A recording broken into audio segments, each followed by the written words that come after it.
We've all heard about objects that bring bad luck, dire illness, and even death. These items of misfortune are believed to be possessed by evil spirits, paranormal beings, and even under demonic influences. Owners of these objects have been truly unlucky and claim to have experienced seeing ghosts and frightful sights. Still, are these claims real or just another enigma of the mystical?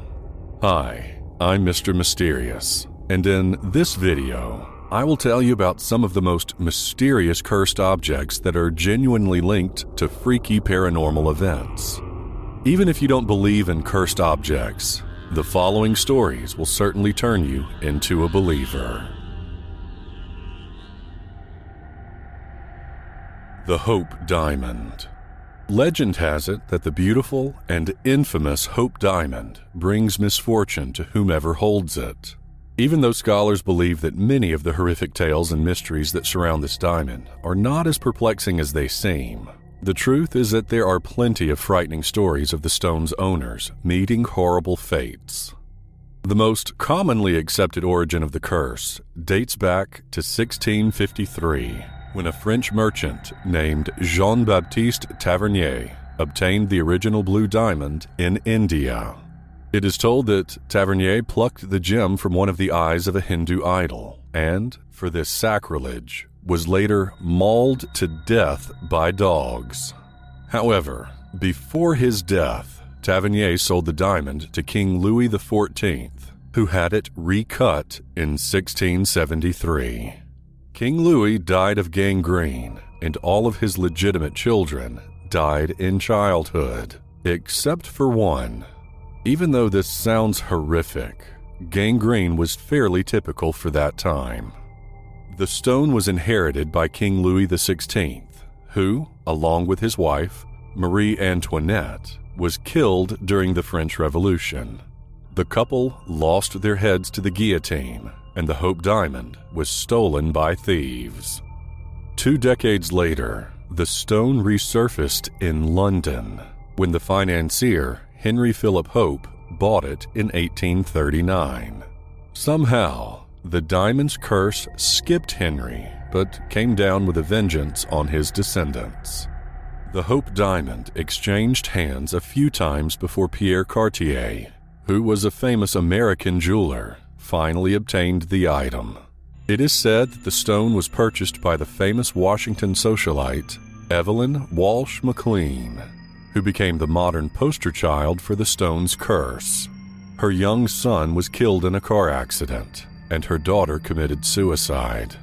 Evelyn's husband left her for another woman, and she eventually ended up in an asylum.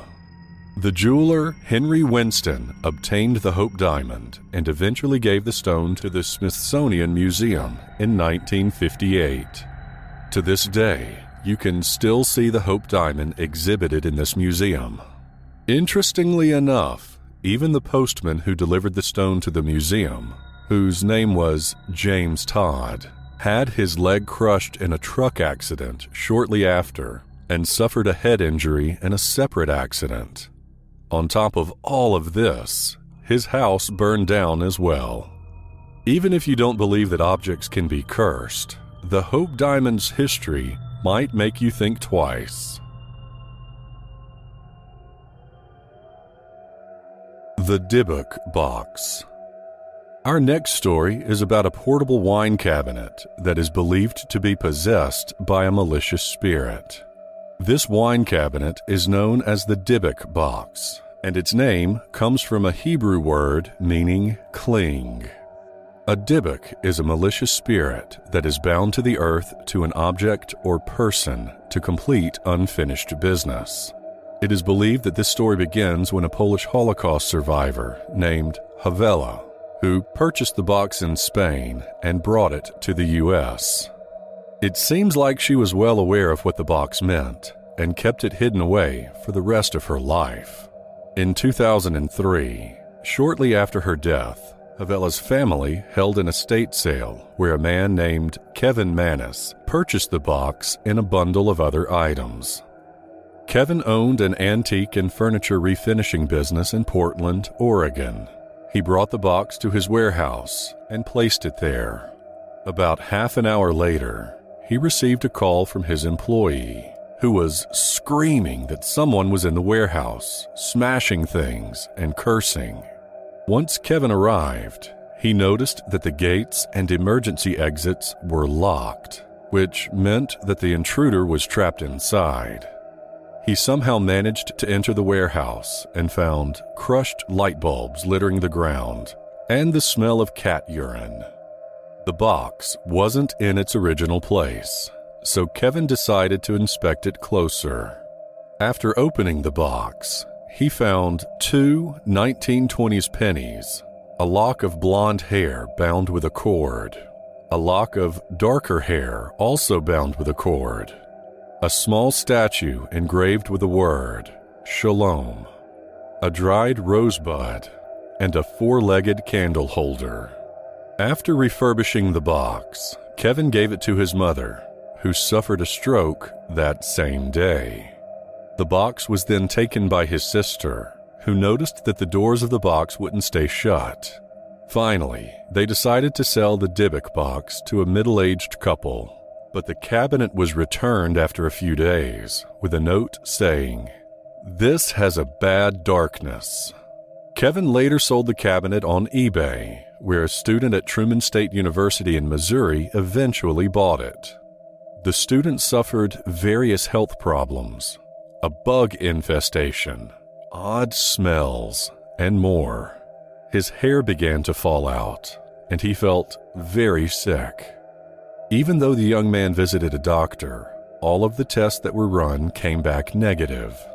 This is when he sold the cabinet to Jason Haxton, the director of the Museum of Osteopathic Medicine. Soon after, Haxton developed severe health problems, such as hives, coughing up blood, and head-to-toe welts. Jason Haxton consulted various rabbis about how to seal the Dybbuk in the box. He secured it in an ark he constructed of acacia wood and gold, replicating the Ark of the Covenant, which contained the original 10 Commandments. He then hid it in a secret location. The Bassano vase. This beautiful vase was carved from silver in the 15th century, and today is the object of Italian folklore that continues to frighten and inspire. Its story begins with an Italian bride who received the vase as a wedding gift in a village near Napoli. However, this young woman was found dead the night before the wedding, with the vase in her hands.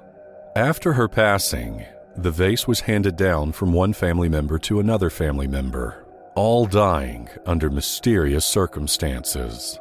Eventually, the vase was boxed and hidden away from sight in a secret location. There are some stories that say that the vase has been buried on sacred ground by a priest until someone managed to stumble upon it in 1988. It is said that the vase was discovered with a piece of parchment paper inside with a message stating, "Beware, this vase brings death." The warning was discarded and the vase was quickly sold to a local pharmacist. However, the pharmacist died only 3 months later. Then, the vase somehow got into the hands of a prominent surgeon who didn't believe in such things as curses. But he died as well, only 2 months later, aged 37. The vase also belonged to an archaeologist who purchased it for his own private collection and saw the vase as a true artifact of the High Renaissance. It only took 3 months for the man to die of an unknown infection. At this point, no one wanted to buy the vase, knowing how many of its owners ended up dead not long after making the purchase. What might be just as interesting is that several museums also declined to take the vase. It is today believed that the Bassano vase is buried in an undisclosed location, perhaps on the grounds of an ancient cemetery where no one will dig it up. The Busby Chair. Thomas Busby was not a man to be trifled with. A petty thief, He was often quick to acquiesce to his temper, and he would hardly resist the temptation to enter into a confrontation with almost anyone.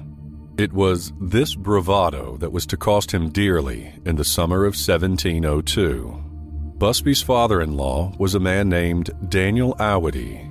He was a coin forger who lived on a local farm. This was an ideal location for Daniel to continue his nefarious activities, far from prying eyes. One day, the father-in-law riled Busby by using his favorite chair without permission. Busby would spend his days at a local pub, sitting in this wooden chair. Sometime later that night, he killed his father-in-law and hid the body in the woods. It didn't take long for the local police to link Thomas Busby to this crime. After a quick trial, he was sentenced to death by hanging. As a final request, Busby chose to have a final drink while sitting in his favorite chair. At some stage during that event, he said, "Death shall come swiftly to anyone that dares to sit in my chair." The first recorded victim of this curse was an unnamed chimney sweep. He fell off the roof to his death. Over the course of the next couple of centuries, people were dared to take the chance and use the seat. Not surprisingly, many refused. During World War II, numerous Air Force officers bravely accepted this challenge. However, almost every one of them never returned home from the conflict. In 1967, a pair of RAF pilots took on the chair and lost when the car they were traveling in hit a tree. After this event, the landlord decided to take the chair into the basement, where it remained for several years. Still, this wasn't good enough. A bricklayer, who was contracted to work on the pub one year, saw the chair tucked away in one corner of the basement, so he decided to rest on it. That very afternoon, he died in a bizarre accident. The final victim of this chair was the cleaning woman, who stumbled onto the chair and shortly after suffered an aneurysm. Today, the chair is exhibited in a museum where it is hanging 6 feet off the floor, making it impossible for anyone to sit in. Museum staff is forbidden from touching the chair. Annabelle. Already famous for their paranormal investigations across the United States, Ed and Lorraine Warren were asked for their expertise once more. 2 young women were being haunted by a demonic doll. Maybe this sounds strange to you, but this was just another paranormal mystery for the Warrens. The story begins in 1970. Donna, who was a student nurse, received an antique Raggedy Ann doll from her mother as a birthday present. She took the doll and placed it on her bed and really didn't give it much more thought until a few days later. At first, Donna and her roommate noted that the doll started to creep them out, but shortly after, they also noticed that the doll had begun to change its position.